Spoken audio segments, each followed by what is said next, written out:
We are just past 5 weeks into our 9 series, 9 built to last, and so a little over halfway of this sermon-based small group season.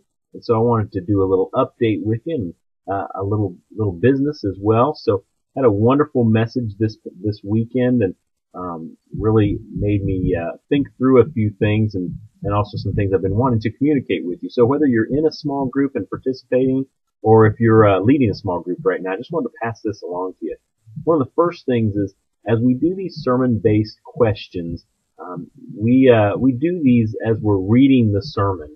And sometimes as the sermon's delivered, we realize there's some things in the delivery of the person bringing the message that really emphasizes different aspects, or different questions come to mind. And so a couple of questions I wanted to share with you. Maybe it'll help your small group discussion. Maybe it'll help your own personal time.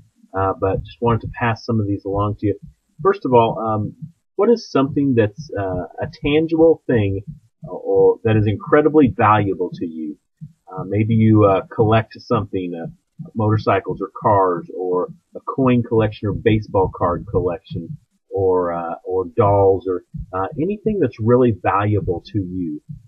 What is that thing that's so valuable? And then what radical extremes would you go to find one of those items if they were lost? And just thought that would be, as I listened to Sean this weekend, just thought that'd be a great question for our groups, or for you personally to grapple with a little bit, to really find the heart of God in pursuing His lost children. So I hope that helps your discussion. One other question, based on Luke 15, this idea of rejoicing for the one sinner who repents and returns to God, is, has God put one of His lost sheep in your path, in your circle, in your sphere of influence? And if so, then recognize that person and invest in that person. If He has not, then you probably aren't in places that's allowing God to put the people there, because God will put lost people in your path if you allow Him to use you in that way. So hope that challenges you. And then one other thing, as we talk about in our small groups, a serve project.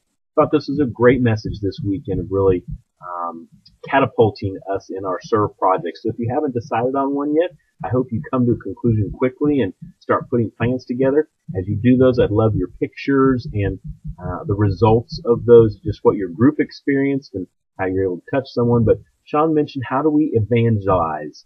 How do we share the gospel? We do it by praying and also by loving and serving. And that's really what our serve projects in our small group are for, is just really taking evangelism to people, but in a loving and serving way, and hopefully opening a door for an opportunity to share Jesus with them. And so I hope you think through that as you're thinking through your serve project and how you can do that. One last thing, as you're coming, we're kind of going down the home stretch on our sermon-based small groups. Hope you begin to talk about, is your group going to continue meeting, or are you going to take a little break, or what's that going to look like? So start thinking through that. We're going to be offering some classes in April and May, probably one on evangelism, one on Bible study, and some different options for a couple of weeks at a time. But start thinking through if your group's going to continue. So thank you. I look forward to meeting with you guys next week. If you have any questions, don't hesitate to contact me, but I look forward to worshiping with you next weekend. Have a great week.